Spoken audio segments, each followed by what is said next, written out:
Sun settings specify the position of the sun. You can specify sun settings for solar studies, walkthroughs, and rendered images by using controls in the Sun Settings dialog, or by manipulating the sun's path using on-screen controls. To adjust the sun settings, I'll click to expand the Visual Style control on the View control bar. The first option in the menu is Graphic Display Options. When you choose this option, Revit displays the Graphic Display Options dialog. Under Lighting, if I click the Sun Settings button, Revit displays the Sun Settings dialog. I'll click Cancel to close this dialog, and then click Cancel to close the Graphic Display Options dialog. If you click the Sun Path button on the View control bar, notice that this menu includes an option called Sun Settings. Choosing this option takes you directly to the Sun Settings dialog. In the Solar Study area, you can select the mode you want to use. For example, you can create a solar study based on a still image at a specific location at a single date and time, a study based on a single day between specified hours, or a study that spans multiple days between specified hours. If you choose the Lighting Radio button, instead of creating a study based on a specific geographic location, you can base the sun settings on azimuth and altitude values. I'll switch back to a still image. When you select Still, Single Day, or Multi-Day, in the Settings area, you can then specify the location, date, and time. If you click the button to the right of the Location field, Revit displays the Location, Weather, and Site dialog. On the Location tab, you can specify the location of the project by using the Internet Mapping Service, which requires an Internet connection, or pick the location from a city list. I'll click Cancel to close this dialog without making any changes. In the Presets area, in addition to the In-Session selection, which uses the values you specify in the Settings area, you can choose one of the predefined presets, which automatically adjusts the settings for specific dates and times, such as the summer solstice. If you switch to a single-day study, there are similar presets for key dates, but now the time changes to a span of several hours. While you cannot change these presets, you can duplicate and rename them, and then change the settings to suit your needs. You can also select In Session, adjust the settings, and then click Save Settings to save your specific settings as a new preset.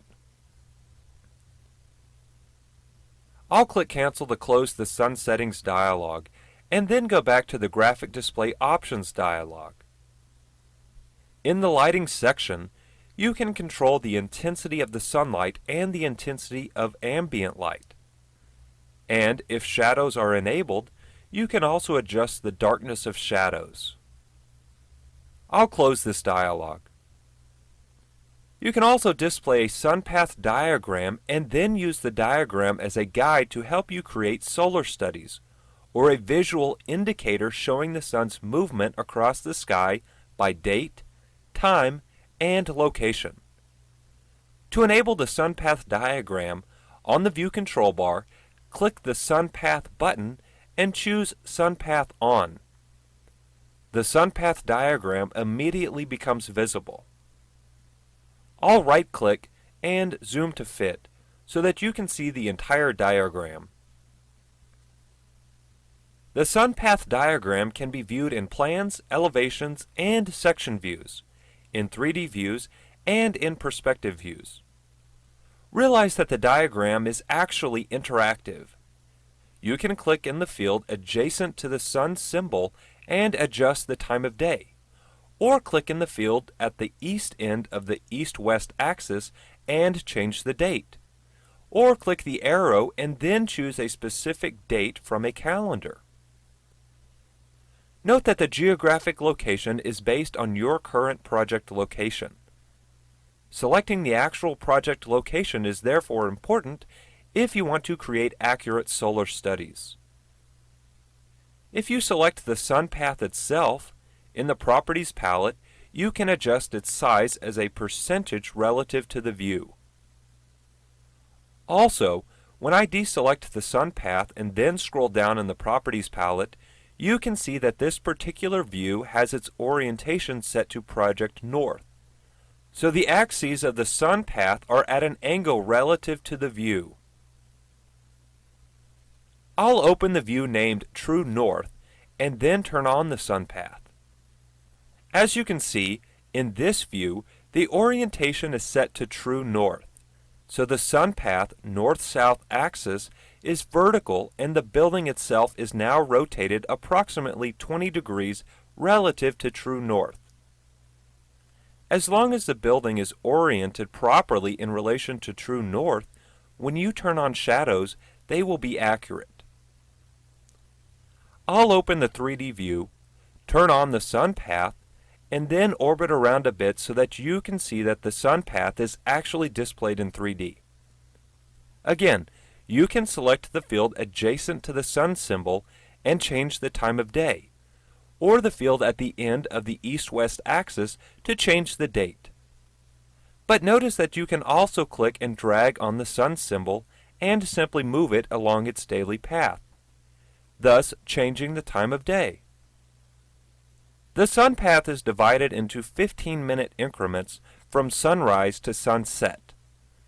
Also note that when you click on the sun symbol, Revit also displays a figure 8-shaped path called an analemma, which represents the position of the sun at the same time every day over the course of the year. You can drag the sun symbol along this path to change the date. And then, once you've changed the date, you can move the sun along its daily path to change the time of day.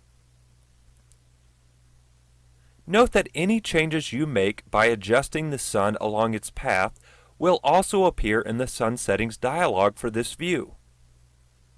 To see the effect of the sun's position, on the View control bar, click the Shadows button to turn on shadows. Now, as I change the position of the sun along its path, the shadows update.